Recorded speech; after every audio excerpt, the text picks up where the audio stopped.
यदि आपने कभी ठहरकर यह पूछा हो कि आपकी चेतना वास्तव में कहाँ से आती है, आपकी आत्मा का असली स्रोत क्या है, और क्या आपकी यात्रा केवल शरीर के जन्म से शुरू होती है, तो यह क्षण आपके लिए है। वेदांत और उपनिषद का गूढ़ रहस्य बताता है कि आत्मा केवल एक बार जन्म नहीं लेती, बल्कि 3 गहरे जन्मों से गुजरती है, जो हमारे सच्चे स्वरूप को प्रकट करते हैं और आत्म साक्षात्कार की राह खोलते हैं। यदि आप उपनिषदों की इस दिव्य यात्रा में उतरने के लिए तैयार हैं, तो अभी लाइक बटन दबाइए, ताकि हम इस ब्रह्म ज्ञान और वैदिक ज्ञान की अंतर्यात्रा पर साथ साथ आगे बढ़ सकें। कल्पना कीजिए कि आपके हाथ में एक प्राचीन मानचित्र आ जाए, जो आपकी चेतना की यात्रा को शुद्ध अप्रकट आत्मन से लेकर आज के जीवंत और संवेदनशील व्यक्तित्व तक स्पष्ट दिखा दे। यही मानचित्र है ऐतरेय उपनिषद। ये केवल दर्शन नहीं, बल्कि एक जीवंत अनुभूति यात्रा है, जहां आपके भीतर घट रही ब्रह्मांडीय लीला प्रकट होने लगती है, जहां उपनिषद दर्शन, अद्वैत वेदांत, भारतीय दर्शन और आध्यात्मिक जागरण साथ साथ एक अनुभव बन जाते हैं। अब एक क्षण के लिए सब भूल जाइए जो आपने आत्मा की यात्रा के बारे में अब तक सुना है। यदि प्राचीन उपनिषद यह उद्घोष करते हों कि आपका जन्म केवल देह का नहीं, बल्कि चेतना का, विवेक का और अंततः मुक्ति का भी है, तो यह साधारण विचार नहीं, बल्कि जीवन को देखने का एक नया द्वार है। यह मार्गदर्शन केवल आत्मा और चेतना की व्याख्या नहीं करता, बल्कि ऐतरेय उपनिषद के उस दिव्य खाके में प्रवेश कराता है, जो आपके आत्म साक्षात्कार, ब्रह्म ज्ञान और सनातन धर्म के गूढ़ सत्य को स्पष्ट दिशा प्रदान करता है। और क्या आपने कभी स्वयं से यह पूछा है कि आपकी चेतना की वास्तविक उत्पत्ति कहाँ है? देह से परे आपकी आत्मा एक ऐसी ब्रह्मांडीय यात्रा पर अग्रसर है, जो सृष्टि की उत्पत्ति और उसके लय का ही प्रतिबिंब है। आज हम ऐतरेय उपनिषद के उन रहस्यमय द्वारों को खोलने जा रहे हैं, जहां आत्मा के 3 रूपांतरण, 3 जन्म प्रकट होते हैं, और उपनिषद, वेदांत तथा आध्यात्मिक साधना मिलकर आपको आपके अपने सच्चे स्वरूप की ओर बुलाने लगते हैं। यदि मैं आपसे कहूं कि जिस सृष्टि की उत्पत्ति की कथा आप आकाश, ग्रह, नक्षत्र और ब्रह्मांड से जोड़ते हैं, वही कथा वास्तव में आपकी अपनी आत्मा की कथा भी है, तो और यदि आपकी चेतना का उद्भव उसी शुद्ध स्रोत से हुआ है जहां से यह समूचा ब्रह्मांड प्रकट हुआ, तो क्या आप उस सत्य को जानने के लिए तैयार हैं? वेदांत और उपनिषद बताते हैं कि आत्मा की यात्रा केवल शरीर से आरंभ नहीं होती, वह चेतना के शुद्ध समुद्र से उठकर देह, मन और अनुभव की तरंगों तक आती है। ऐतरेय उपनिषद इसी ब्रह्मांडीय चेतना और व्यक्तिगत आत्मा के गहरे संबंध का रहस्य खोलता है। कल्पना कीजिए, आपके हाथ में एक प्राचीन मानचित्र हो, जो आपकी चेतना की यात्रा को अप्रकट आत्मन से लेकर आज के व्यक्तित्व तक स्पष्ट दिखा दे। यही मानचित्र है ऐतरेय उपनिषद। ये केवल दार्शनिक ग्रंथ नहीं, बल्कि वेदांत का जीवंत नक्शा है, जो स्वयं, जगत और परम सत्य के संबंध को खोलता है। आज भी जब मनुष्य मैं कौन हूं, मेरा उद्देश्य क्या है, चेतना का वास्तविक स्रोत कहाँ है, जैसे प्रश्नों से संघर्ष कर रहा है, तब यह उपनिषद उतना ही प्रासंगिक है जितना सहस्रों वर्ष पूर्व था। ऐतरेय उपनिषद हमें उस अवस्था की ओर ले जाता है जिसे वेदांत आदि आत्मन कहता है। ये वही मूल अविभक्त आत्मन है जो सृष्टि से पहले एकमात्र सत्ता के रूप में विद्यमान था। न द्वैत, न भेद, न विभाजन, केवल शुद्ध चेतना, अनंत, निराकार, पूर्ण। उसी चेतना से समस्त जगत प्रकट हुआ। वेदांत की भाषा में यही ब्रह्म है, यही परमात्मा है, यही ब्रह्मांडीय चेतना है। इसे समझाने के लिए उपनिषद समुद्र का उपमान देता है। सोचिए, समुद्र एक है, पर जब उस पर तरंगें उठती हैं तो वे अनेक रूपों में दिखती हैं। तरंगें छोटी बड़ी, ऊंची नीची हो सकती हैं, पर उनका जल समुद्र से भिन्न नहीं होता। ठीक ऐसे ही आदि आत्मन शुद्ध समुद्र है, और हम, हमारी देह, मन, बुद्धि, व्यक्तित्व उसकी ही तरंगें हैं। यही अद्वैत वेदांत की अनुभूति है, जहां आत्मा का ज्ञान और ब्रह्म का बोध एक हो जाते हैं। यहीं ऐतरेय उपनिषद का गूढ़ रहस्य प्रकट होता है। व्यक्ति ब्रह्मांड से अलग नहीं है। आपकी आत्मा और यह समूचा ब्रह्मांड एक ही चेतना में जन्मे हैं। आपके भीतर जो मैं हूं की अनुभूति है, वही चेतना आकाश में नक्षत्र रचती है, सूर्य में प्रकाश जगाती है और सृष्टि की गति को संचालित करती है। वेदांत कहता है आत्मा ही ब्रह्म है और ब्रह्म ही आत्मा। द्वैत केवल दृष्टि का भ्रम है। वास्तविकता में सब एक है। यही अद्वैत वेदांत का मूल सूत्र, यही उपनिषद का सार, यही भारतीय दर्शन और सनातन धर्म का हृदय है। पर एक प्रश्न उठता है, जब सब एक ही चेतना है तो सृष्टि कैसे प्रकट हुई, तरंगें कैसे उठीं? ऐतरेय उपनिषद उत्तर देता है, काम या इच्छा के रूप में। यहाँ काम का अर्थ सांसारिक लालसा नहीं, बल्कि आत्मन में उठी वह मूल प्रेरणा है, स्वयं को जानने की इच्छा। शुद्ध चेतना ने चाहे कि वह स्वयं को पहचाने, स्वयं को अनुभव करे। इसी आंतरिक स्पंदन से सृष्टि का प्रारंभ हुआ। ये इच्छा दोष नहीं, अस्तित्व की मूल शक्ति है। जैसे बीज के भीतर वृक्ष बनने की स्वाभाविक प्रवृत्ति होती है, वैसे ही आत्मन के भीतर आत्म प्रकटन की प्रेरणा छिपी रहती है। उपनिषद कहता है कि इसी कामना की चिंगारी से आत्मा ने नाम रूप धारण किए। इंद्रियां बनी, मन और बुद्धि प्रकट हुए, प्राण का प्रवाह आरंभ हुआ और चेतना ने स्थूल जगत में स्वयं को व्यक्त किया। यहीं से आत्मा की यात्रा शुरू होती है, शुद्ध ब्रह्म चेतना से व्यक्त जीवात्मा की ओर। ये यात्रा पतन नहीं, अनुभव का विस्तार है। आत्मा संसार में उतरकर अपने ही अनेक रूपों को पहचानती है, अनुभव करती है और अंततः उसी शुद्ध स्रोत की ओर लौटने की लालसा जागृत करती है। इस प्रकार ऐतरेय उपनिषद का पहला सत्य हमें सिखाता है कि हम साधारण जीव नहीं, बल्कि ब्रह्मांडीय चेतना की चलती फिरती अभिव्यक्तियां हैं। आपके भीतर जो खोज है, जो प्रश्न है, जो आत्मज्ञान की तड़प है, वह उसी आदि आत्मन की स्मृति है जो आपको अपने शुद्ध स्वरूप की ओर बुला रही है। यही आत्म साक्षात्कार का प्रथम द्वार है, ये बोध कि मैं केवल शरीर नहीं, मन नहीं, विचार भी नहीं, मैं वही चेतना हूं जिससे यह संपूर्ण सृष्टि उदित हुई है। आइए अब इस यात्रा को आगे बढ़ाते हैं और ऐतरेय उपनिषद के उस गहन सत्य में प्रवेश करते हैं जहां चेतना के 3 जन्म प्रकट होते हैं। एक ऐसी प्रक्रिया जिसमें ब्रह्मांड से व्यक्ति तक आत्मा की संपूर्ण यात्रा अंकित है। वेदांत कहता है कि आत्मा केवल एक बार नहीं, बल्कि 3 चरणों से होकर गुजरती है। स्थूल जन्म, सूक्ष्म जागरण और स्व अन्वेषण की यात्रा। और यही तीनों जन्म मनुष्य को उसकी वास्तविक पहचान से परिचित कराते हैं। सबसे पहला जन्म है स्थूल या भौतिक अवतरण। ऐतरेय उपनिषद के अनुसार जब शुद्ध आत्मन अपनी चेतना को व्यक्त करता है, तब वही चेतना धीरे धीरे नाम रूप धारण करती है और अंततः स्थूल देह प्रकट होती है। आत्मा सीधे शरीर में जन्म नहीं लेती, बल्कि पहले प्राण, फिर इंद्रियां और मन के माध्यम से देह में प्रविष्ट होती है। यही क्रम सृष्टि की रचना में भी घटित हुआ। पहले चेतना का स्पंदन, फिर प्राण तत्व, फिर इंद्रिय शक्ति और अंत में स्थूल स्वरूप। इस प्रकार मनुष्य का जन्म स्वयं ब्रह्मांडीय सृजन का लघु प्रतिबिंब बन जाता है। आपका शरीर केवल मांस हड्डियों का ढांचा नहीं, बल्कि उस अनंत चेतना का मंदिर है जिसमें आत्मा ने प्रवेश करके आपको जीवन दिया है। आपकी श्वास में प्राण की गति, नेत्रों की दृष्टि, कर्णों की श्रवण शक्ति, ये सब आत्मन की वही दिव्य शक्तियां हैं जो देह के माध्यम से व्यक्त हो रही हैं। ऐतरेय उपनिषद हमें सिखाता है कि भौतिक जन्म कोई संयोग नहीं, बल्कि एक दिव्य सृजन प्रक्रिया है जिसमें ब्रह्मांड की चेतना स्वयं मनुष्य के रूप में व्यक्त होती है। आत्मा का दूसरा जन्म इससे भी अधिक सूक्ष्म और गहन है, आध्यात्मिक जागरण। यह देह का नहीं, बल्कि अंतःकरण का जन्म है। जब मनुष्य केवल भोग और जीविका में उलझा रहता है, तब वह पहले जन्म में ही जी रहा होता है।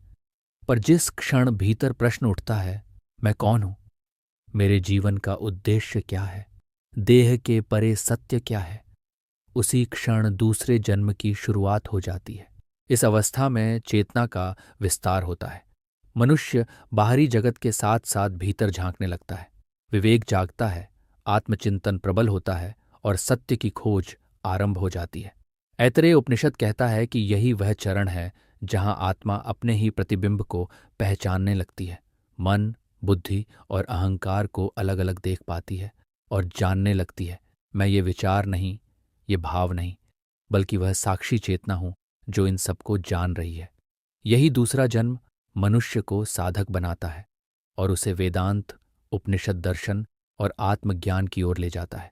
इन दोनों जन्मों, स्थूल अवतरण और आध्यात्मिक जागरण से मिलकर तीसरी और सबसे महत्वपूर्ण यात्रा आकार लेती है, स्व अन्वेषण की यात्रा। यहाँ मनुष्य अपने अस्तित्व को ब्रह्मांडीय विकास की सूक्ष्म प्रतिछवि के रूप में देखने लगता है। जैसे सृष्टि अज्ञान से चेतना, अंधकार से प्रकाश की ओर बढ़ी, वैसे ही प्रत्येक व्यक्ति के भीतर भी यही गति चलती है, अचेतनता से जागृति की ओर, भ्रांति से सत्य की ओर। इस बोध में यह स्पष्ट हो जाता है कि व्यक्ति का जीवन कोई अलग कहानी नहीं, बल्कि उसी महान ब्रह्मांडीय लीला का एक अध्याय है। आपकी खोज, आपके संघर्ष, आपकी पीड़ा और आपकी साधना सब उसी एक चेतना के विविध अनुभव हैं। यही समझ साधक को यह अनुभूति देती है कि अंतिम लक्ष्य कहीं बाहर नहीं, अपने भीतर ही स्थित है। इस प्रकार चेतना के ये 3 जन्म केवल दार्शनिक धारणा नहीं, बल्कि आपके जीवन में प्रतिपल घटित होती सत्य प्रक्रियाएं हैं। भौतिक जन्म ने आपको देह दी, आध्यात्मिक जागरण ने आपको प्रश्न करने वाला बनाया और स्व अन्वेषण की यात्रा आपको उस परम सत्य की ओर ले जा रही है जहां आत्मा अपने ही ब्रह्म स्वरूप में स्थिर होती है। यही ऐतरेय उपनिषद का गूढ़ संदेश है। आप एक विकसित होती चेतना हैं, एक जीवित साधना है और आपकी संपूर्ण जीवन यात्रा आत्मा से ब्रह्म तक का योग है। यदि अब तक ऐतरेय उपनिषद की ये शिक्षाएं आपके दृष्टिकोण को भीतर से बदल रही हैं, तो अगली कड़ी कभी ना छूटे। इसके लिए अभी सब्सक्राइब कर लीजिए और कमेंट में एक पंक्ति लिखिए, चेतना ही ब्रह्म है, ताकि यह साधना यात्रा और भी सशक्त बन सके। अब हम ऐतरेय उपनिषद के उस अत्यंत सूक्ष्म सत्य में प्रवेश करते हैं जिसे वेदांत लघु ब्रह्मांड का रहस्य कहता है। उपनिषद स्पष्ट बताता है कि व्यक्तिगत आत्मा अर्थात जीवात्मा वास्तव में उसी सार्वभौमिक आत्मन परमात्मा का लघु प्रतिबिंब है। जो कुछ अनंत ब्रह्मांड में घटित होता है, उसकी सूक्ष्म प्रतिध्वनि मनुष्य के भीतर भी होती है। इसी को वेदांत की वाणी में कहा गया है, यद ब्रह्मांडे तत्पिंडे। जो ब्रह्मांड में है वही इस देह पिंड में भी है। ऐतरेय उपनिषद समझाता है कि हमारी इंद्रियां, मन, प्राण और बुद्धि कोई आकस्मिक जैविक रचना नहीं, बल्कि ब्रह्मांडीय सृजन शक्तियों के जीवंत प्रतीक हैं। जैसे सूर्य प्रकाश देता है, वैसे ही नेत्र हमें देखने की शक्ति देते हैं। जैसे आकाश में ध्वनि गूंजती है, वैसे ही कान सुनने की क्षमता प्रकट करते हैं। जैसे प्राणवायु समूचे जगत में गति का संचार करती है, वैसे ही श्वास प्रश्वास हमारे भीतर जीवन का संचालन करता है। और जैसे संपूर्ण ब्रह्मांड एक गहरी चेतना से संचालित है, वैसे ही मन और बुद्धि हमारे भीतर उसी चेतना की कार्यशील अभिव्यक्ति बन जाते हैं। यही उपनिषद मन का रहस्य खोलता है। मन कोई पृथक शक्ति नहीं है, वह स्वयं आत्मा की सृजनात्मक अभिव्यक्ति है। मन, बुद्धि और चित्त आत्मा की ही चेतनामयी तरंगे हैं, कोई अलग सत्ता नहीं। जैसे एक दीपक से अनेक किरणें निकलती हैं और सभी में वही प्रकाश चमकता है, वैसे ही आत्मा का प्रकाश मन, विचार, स्मृति और विवेक के रूप में प्रकट होता है। जब विचार उठते हैं, तब आत्मा अपनी जानने की शक्ति को व्यक्त कर रही होती है। जब विवेक जागता है, तब आत्मा स्वयं को समझने लगती है। और जब चेतना साक्षी बनकर विचारों को देखने लगती है, तब वह अपने मूल स्वरूप को छूने लगती है। इस दृष्टि से मानसिक प्रक्रियाएं हमारी सीमाएं नहीं, बल्कि हमारी दिव्यता के द्वार बन जाती है। हम अक्सर मन को अपना शत्रु मान लेते हैं, जबकि ऐतरेय उपनिषद सिखाता है कि मन को दबाने की नहीं, उसे समझने की आवश्यकता है, क्योंकि मन उसी सृजन शक्ति का एक रूप है जो संपूर्ण सृष्टि को गति देती है। विचारों का प्रवाह कोई दोष नहीं, बल्कि चेतना की जीवंतता का प्रमाण है। जब यह प्रवाह विवेक और साक्षी भाव से जुड़ता है, तब वही मन साधना का साधन बनता है और आत्म साक्षात्कार का सेतु रचता है। इसके बाद उपनिषद एक गहरी भ्रांति की ओर संकेत करता है, अलगाव का भ्रम। हमें लगता है मैं अलग हूं और यह ब्रह्मांड अलग है। यही अज्ञान का मूल सूत्र है। इसी से भय, अकेलापन और संघर्ष जन्म लेते हैं।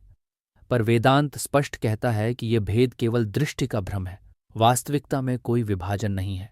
आपकी चेतना और ब्रह्मांड की चेतना एक ही मूल सत्ता है। नदी समुद्र से अलग दिखती है, पर उसका जल वही समुद्र का होता है। उसी प्रकार जीवात्मा स्वयं को अलग अनुभव करती है, जबकि उसका चैतन्य उसी परमात्मा से उद्भूत है। जब यह बोध जागृत होता है तब जीवन की पूरी दृष्टि बदल जाती है। भय छूटने लगता है क्योंकि कोई दूसरा शत्रु नहीं रह जाता। करुणा सहज हो उठती है क्योंकि हर प्राणी में वही एक चेतना चमकती दिखाई देती है। जीवन साधना बन जाता है क्योंकि भीतर और बाहर का भेद टूटने लगता है।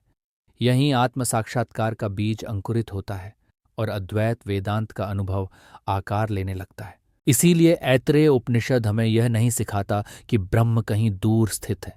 वह बताता है जो ब्रह्म आकाश में चमकता है वही आपके भीतर श्वास ले रहा है। जो चेतना ब्रह्मांड को गति देती है वही आपकी आंखों से देखकर संसार को जान रही है। और जिस परम सत्य की खोज आप बाहर कर रहे हैं वह पहले से ही आपके अंतर्मन में प्रकट होकर आपका मार्ग दिखा रहा है। यही लघु ब्रह्मांड का रहस्य है कि आप केवल ब्रह्मांड में रहने वाले जीव नहीं बल्कि स्वयं ब्रह्मांड की जीवंत अभिव्यक्ति हैं। अब हम ऐतरेय उपनिषद की उस सर्वोच्च शिक्षा की ओर बढ़ते हैं जहां आत्मा की संपूर्ण यात्रा अपने उत्कर्ष पर पहुंचती है, मुक्ति के मार्ग पर। वेदांत इसे यात्रा को उल्टा जीना कहता है, जहां आत्मा ने शुद्ध ब्रह्म चेतना से अवतरित होकर देह, मन और अनुभव के स्तरों को धारण किया। अब वही चेतना जागरूक होकर अपने मूल स्रोत की ओर लौटती है। यही आत्मा का तीसरा जन्म है। ये कोई शारीरिक जन्म नहीं बल्कि बोध का जन्म है। वह क्षण जब आत्मा स्वयं को सीमित जीव मानना छोड़कर अपने अनंत स्वरूप को पहचान लेती है। यही मोक्ष है, बंधनों से नहीं बल्कि भ्रम से मुक्ति। इस वापसी की यात्रा का अर्थ संसार से भाग जाना नहीं है। ऐतरेय उपनिषद कहता है साधक संसार में रहते हुए भी चेतना की ऊर्ध्व यात्रा कर सकता है।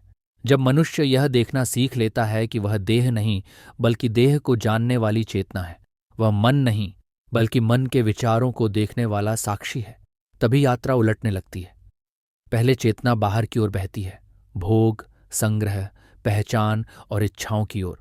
अब वही चेतना भीतर की ओर मुड़ती है, मौन, साक्षी भाव, विवेक और आत्मबोध की ओर। यहां अवतरण नहीं, आरोहण होता है, पतन नहीं, वापसी होती है। इस मार्ग पर ऐतरेय उपनिषद हमें कुछ व्यावहारिक साधन देता है जो आज भी उतने ही प्रासंगिक हैं जितने सहस्रों वर्ष पहले थे। पहला साधन है ध्यान। ध्यान का उद्देश्य विचारों को जबरन रोकना नहीं बल्कि उनके पार स्थित उस मौन साक्षी को पहचानना है जो निरंतर देख रहा है। जब साधक शांति से बैठकर श्वास, भाव और विचारों को देखता है तो धीरे धीरे जानने लगता है मैं ये विचार नहीं हूं, मैं इन सबका दृष्टा हूं। यही दृष्टा भाव आत्मा की पहली प्रत्यक्ष झलक है। दूसरा साधन है मनन और आत्मचिंतन। उपनिषद केवल सुनने से सिद्ध नहीं होते, उन्हें भीतर उतारना पड़ता है। दिन भर के अनुभवों पर शांत मन से विचार करना, मैं किस भाव में जिया, कहाँ अहम प्रबल हुआ, कहाँ साक्षी बना। यही मनन साधक को भीतर की यात्रा पर स्थिर करता है। तीसरा साधन है शास्त्र चिंतन और सत्संग। जब शुद्ध वाणी और उच्च चेतना से संगति होती है तो भीतर की चेतना भी उसी स्वर में उठने लगती है और आत्मा को स्मरण होता है कि उसका वास्तविक स्वभाव शांति, स्वतंत्रता और प्रेम है। चौथा साधन है वास्तविकता के स्वरूप पर निरंतर जागृति। हर क्षण स्मरण रखना, मैं अनुभव हूं, अनुभूत नहीं, मैं साक्षी हूं, दृश्य नहीं। यह सरल सा अभ्यास धीरे धीरे साधक को संसार में रहते हुए भी भीतर से मुक्त करता है। जब यह बोध गहराता है तब चक्र से मुक्ति होने लगती है। दुख अब केवल बाहरी घटनाओं से नहीं जुड़ता क्योंकि पहचान बदल जाती है। भय घटता है क्योंकि स्पष्ट हो जाता है मृत्यु देह की होती है, चेतना की नहीं। इच्छाएं शिथिल पड़ने लगती हैं क्योंकि साधक समझ जाता है कि पूर्णता बाहर नहीं, भीतर ही विद्यमान है। इसी बोध से आवागमन के चक्र से ऊपर उठने की शक्ति आती है। यहां मोक्ष का अर्थ कहीं दूर चले जाना नहीं बल्कि यहीं रहते हुए मुक्त हो जाना है, चिंताओं से, तृष्णाओं से, अहंकार के बंधनों से। ऐतरेय उपनिषद जिस मुक्त अवस्था की ओर संकेत करता है वह स्थायी शांति की स्थिति है। यहां साधक को किसी नई उपलब्धि की आवश्यकता नहीं रहती क्योंकि वह जान लेता है पाने योग्य कुछ भी शेष नहीं। वह स्वयं वही है जिसकी खोज में था। आत्मा, ब्रह्म और चेतना का त्रिवेणी संगम एक जीवित अनुभव बन जाता है। जीवन तब संघर्ष नहीं, उत्सव बन जाता है। साधना बोझ नहीं, स्वाभाविक श्वास बन जाती है। यही तीसरा जन्म है, मुक्ति का जन्म, जहाँ चेतना स्वयं को सीमित जीव मानना छोड़कर अपने ब्रह्म स्वरूप में स्थिर हो जाती है। यही ऐतरेय उपनिषद का अंतिम संदेश है। आप कहीं बाहर जाने नहीं आए थे, बल्कि स्वयं को पहचानने आए थे। और जहाँ यह पहचान पूर्ण होती है, वहीं यात्रा शांत हो जाती है, शुद्ध चैतन्य में, शाश्वत शांति में, पूर्ण स्वतंत्रता में। अब इस दिव्य यात्रा के अंतिम चरण में आइए यह समझें कि ऐतरेय उपनिषद का वेदांत ज्ञान केवल किसी प्राचीन ग्रंथ तक सीमित नहीं है, बल्कि आज के जीवन में भी उतना ही जीवंत, प्रासंगिक और मार्गदर्शक है।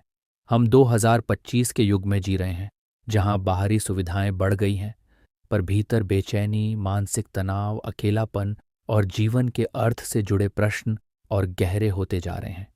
काम की दौड़, सामाजिक तुलना और दिखावे की संस्कृति में मनुष्य बाहर से जुड़ा है, पर भीतर से स्वयं से दूर होता जा रहा है। ऐसे समय में आत्मा का ज्ञान केवल दर्शन नहीं, बल्कि मानसिक संतुलन और स्पष्ट दिशा देने वाला दीपक बन जाता है। ऐतरेय उपनिषद स्मरण कराता है कि जिस शांति को हम बाहर खोजते हैं, वह पहले से हमारे भीतर विद्यमान है। जब साधक यह जान लेता है कि वह केवल व्याकुल मन नहीं है, बल्कि मन को देखने वाली चेतना है, तब समस्याएं तुरंत समाप्त भले न हों, पर उनका भार हल्का पड़ने लगता है। जीवन का अर्थ बाहरी उपलब्धियों में नहीं, बल्कि भीतर जागृत बोध में दिखाई देने लगता है। यही दृष्टि चिंता, भय और खालीपन से ऊपर उठने की शक्ति देती है। अब प्रश्न उठता है, इसे जीवन में उतारें कैसे? उपनिषद का उत्तर सीधा और व्यावहारिक है। पहला अभ्यास है सचेत उपस्थिति। भोजन करते समय केवल भोजन करना, चलते समय केवल चलना और संवाद करते समय पूरी तरह उपस्थित रहना। जब हम वर्तमान में टिकते हैं, मन स्वयं शांत होने लगता है और चेतना का रस प्रकट होता है। दूसरा अभ्यास है संबंधों में एकत्व का भाव। सामने वाले को दूसरा नहीं, बल्कि उसी चेतना की अभिव्यक्ति समझना जिससे मैं स्वयं जन्मा हूं। इससे संघर्ष घटते हैं और करुणा स्वाभाविक रूप से बढ़ती है। तीसरा अभ्यास है अहंकार के स्थान पर साक्षी भाव। जब कोई भाव, क्रोध या पीड़ा उठे, तो उसमें उलझने के बजाय भीतर से देखना, ये भाव उठ रहा है, मैं इसे देख रहा हूं। इस साक्षी भाव में टिकते ही भाव की पकड़ ढीली पड़ने लगती है और साधक अपने सत्य स्वरूप से जुड़ता जाता है। चौथा अभ्यास है व्यस्तता के बीच मौन के क्षण रचना। दिन में कुछ पल श्वास पर ध्यान, कुछ समय मौन में बैठना या बस खुले आकाश को निहारना। ये छोटे छोटे अभ्यास जीवन में गहरी शांति भर देते हैं। ऐतरेय उपनिषद का संदेश अत्यंत सरल है। आपका संपूर्ण जीवन ही आपकी साधना बन सकता है। इसके लिए किसी वन या संन्यास की आवश्यकता नहीं। जहां आप हैं, जैसे आप हैं, वहीं से आत्मन्वेषण संभव है। आपकी श्वास साधना है, आपका कर्म सेवा है, आपके संबंध परीक्षा है और आपकी चेतना ही उपासना है। याद रखिए, आपकी आत्मा की यात्रा समाप्त नहीं हुई है, वह अभी जारी है। हर सुबह स्वयं को और गहराई से जानने का नया अवसर देती है।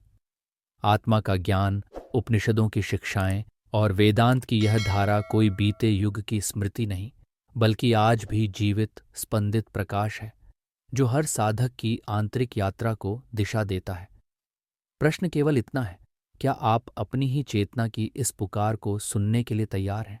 यदि यह शिक्षा आपके हृदय में किसी प्रिय को स्मरण करा रही है, किसी ऐसे व्यक्ति को जिसे आज इस सत्य को सुनने की आवश्यकता है, तो इस वीडियो को उसके साथ अवश्य साझा कीजिए, ताकि यह प्रकाश अधिक से अधिक आत्माओं तक पहुंच सके। और अंत में इस समूची साधना का सार एक ही वाक्य में सिमट जाता है, आप खोजने वाले नहीं हैं, आप स्वयं वही सत्य हैं जिसकी खोज में निकले हैं। यही ऐतरेय उपनिषद का उपदेश है, यही वेदांत का दर्शन है और यही जीवन की सर्वोच्च उपलब्धि है। आपके समय और आपकी उपस्थिति के लिए धन्यवाद।